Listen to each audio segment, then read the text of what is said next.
Hey everyone, time for another update. First I just wanted to show, this is the rescue plant I keep talking about. There's already little buds starting. It's gonna have a third crop of peppers.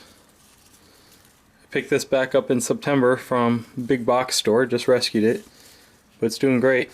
I may prune it back a little bit more, I'm not sure. But those are the radishes, they're doing alright back there. Those are just an experiment, I'll probably just use them for greens. What a difference a week makes since my last video. Almost none of these were up last week, that's why I didn't even show them. All my seedlings. These are thick cayennes, tomato, tomato, tomato, pepper, another pepper. Back here we have jalapeno. And here we have my marigolds, which are actually starting to form their true leaves. I don't know if I can get in on that or not. That's not, super interesting. But I was worried about my onions. All my onions came up. And I guess I overseeded. I did 1 or 2 or 3 per cell, and a lot of them decided to come up. I heard onions really difficult to raise from seed or to germinate from seed, and apparently this batch of seed was pretty good, so let's hope we get some onions this year. Alright, now on to the main topic of this video is these long Joe's cayennes, or Joe's long cayennes, or whatever, all means the same thing. Been talking with others online, and I guess it's time to prune these back. I really don't want to do it. It's gonna hurt me more than it's gonna hurt the pepper plant, but it's just, heart-wrenching to do because they're doing so well. Well, I decided that I have 3 plants, the 3 up front, that they're doing alright. They're fantastic little plants. There's nothing wrong with them. But they're a little slower. Like right here, there's just tiny little peppers on them. They're just getting their peppers on them. Here's a larger one. It's not like my plants back here that has, they're already getting pretty monster peppers on them. These are all planted at the same time. But you can tell this one is taller than the others. I don't know, that's just it decided to do that. But I decided the 3 up front I'm going to prune. And the 3 in the back I'm not going to prune. It's going to be a test. And we'll see what happens, right? It's all about experimenting. But what I'm going to do is, by now most people do the, they just chop the top. They just chop the whole crown off and everything above it. I'm going to modify that a little bit. Because if you look right at the crown, there's actually growth. And it's on both sides. Let's see if I can show it. A little hard to see, but there's growth in there. There's all kinds of side growth that's just budding. It's waiting. It wants to side shoot. So what I'm going to do is do a modified method. I'm not going to chop the crown off. I'm going to chop just above the crown off after it splits. And then that will give me a few extra branches. So let's get to it.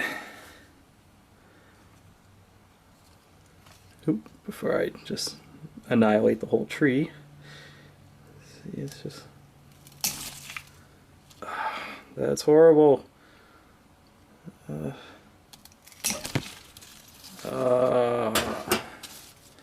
There you go.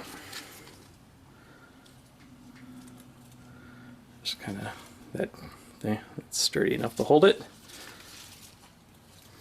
It's a strong aroma from doing that. Very peppery. I'm going to take the peppers off this, what little ones there are, and try to save them and eat them and see how hot the plant is. But here's the plant now.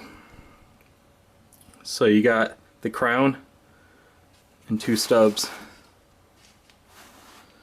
And we'll see what happens. I'm going to do this to the other 2.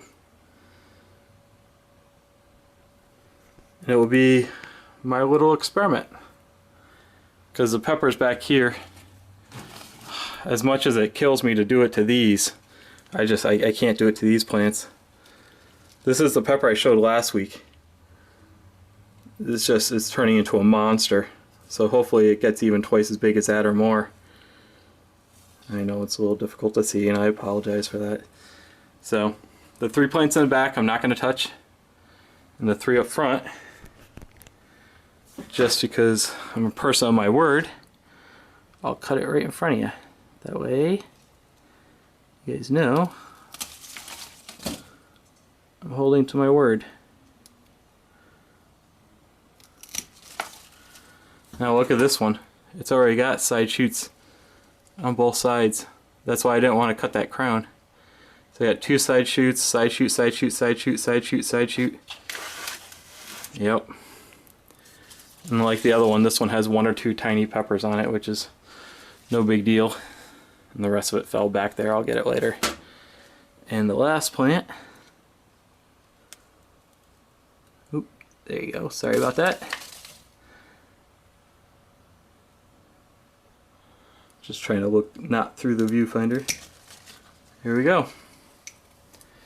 Now, normally if these pepper plants were this large and it was time to plant them outside, I personally probably wouldn't have pruned them back. But I still have about 6 weeks until my last frost date. So there's going to be a lot of growth left that these guys can do.